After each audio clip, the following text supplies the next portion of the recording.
Pope Francis has shown clearly that the Antichrist is coming from Rome, Vatican. He is acting contrary to the papal doctrine. Baptisms, same-sex marriages, or unions. This shows clearly that the Antichrist is coming from Rome. Now look at this. The best known prayer in Christianity, which is prayed by not thousands, as I said earlier, but 2.2 billion people around the world, may undergo a little bit of an edit. He says the phrase, "lead us not into temptation," suggests that God induces temptation in his followers, and "do not let us fall into temptation" would be more acceptable and closer to the original meaning of the prayer. So if what you believed is something other than that which was proclaimed, you'll have no hope of salvation.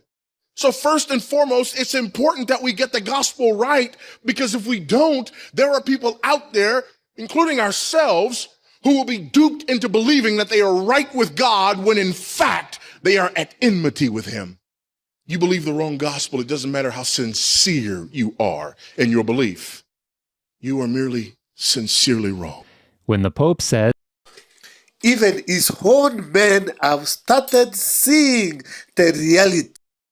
This is what we have been saying all through, that the Antichrist is coming from Vatican. Now, continue watching this. Who presents himself with ostentatious arrogance as inimicus ecclesiae, and who acts and speaks as such. high-ranking individuals within the Catholic Church are beginning to catch up with what we've been warning you about concerning the current Jesuit Pope Francis. He's now to the Vatican, where Pope Francis opened an important meeting of Catholic bishops today on the future of the Church. Among the controversial topics, whether priests can marry or women can become deacons, and if priests can bless same-sex marriages.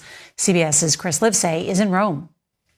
From around the world, bishops gathering and sometimes clashing on hot-button issues. But the biggest bombshell dropped before the synod even began, with Francis this week publishing a letter opening the door for priests to bless same-sex unions.